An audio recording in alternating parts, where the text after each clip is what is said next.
Our clinic provides free legal services in a variety of different types of civil cases for clients who could not otherwise afford representation. We do a lot of work in housing litigation, both defending eviction actions and asserting claims on behalf of tenants for unsafe or defective rental property or for discrimination on the basis of race or gender. We also handle a variety of other cases for such things as unfair debt collection, unfair and deceptive trade practices.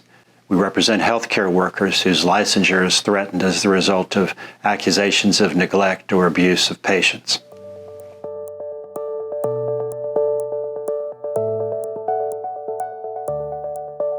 We share responsibility both for teaching and overseeing the handling of cases. We are both licensed attorneys in North Carolina and have practiced extensively in our court systems.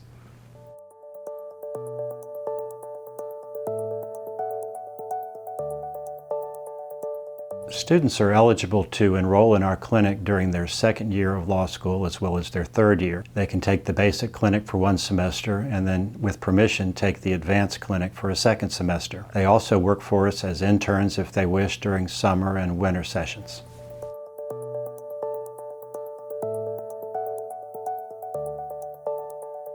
Students will typically work with a partner on some cases and solo on others, handling several of the different types of cases that I previously mentioned. They will also work with a mentoring attorney at Legal Aid of North Carolina on a few cases.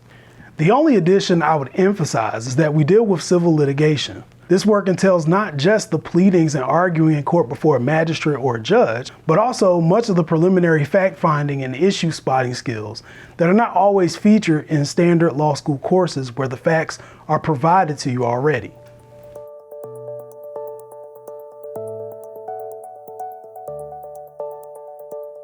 Under the rules of the North Carolina State Bar, our students can actually handle cases in court on their own while being supervised by me or Professor McCoy. Our students will typically work on almost every aspect of litigation, starting with initial client interviews and intake, legal research, drafting of pleadings and discovery, drafting of motions and briefs in support, and arguing those. Finally, they take depositions and even conduct mediations and trials. And in addition to what Professor Holton has said, our clinic is also a great way to build interpersonal skills like client counseling, issue spotting, time management, and effective organization. Our clients oftentimes depend solely on us to advocate for their interests. So balancing those responsibilities with other academic responsibilities is sometimes challenging, but almost always incredibly rewarding.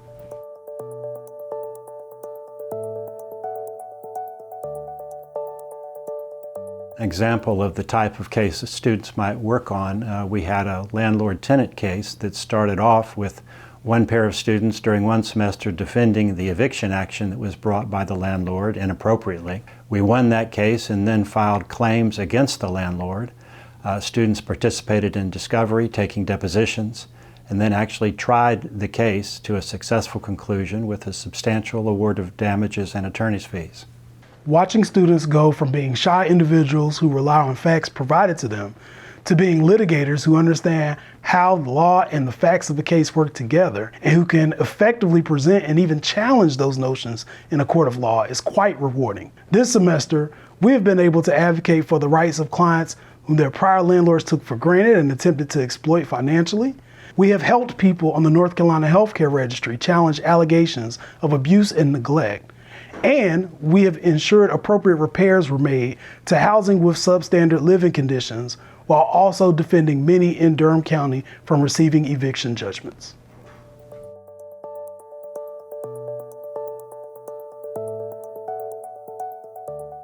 All of the litigation skills that our students practice in our clinic will be translatable into whatever litigation practice they might do with their future law firms in either public or private practice. They'll also have opportunities to work on pro bono cases in those settings within their law firm or in support of local legal aid offices. And of course, they can serve as members of advisory boards for legal aid agencies, engage in fundraising, and pursue advocacy for improved court systems and processes. If done correctly, I would hope that our clinic inspires students to understand the remarkable privilege that comes with being an attorney, and remember that there is an entire community of people who could benefit from any limited form of legal service. In understanding the society we live in, we better understand the ways to help effectively using our skill sets. It is my hope that our students will not only engage in pro bono work after graduation, but that as they progress in their careers, they will remember the variety of access to justice issues that they empowered our clients to navigate and use their power to change the things that we don't like about our society.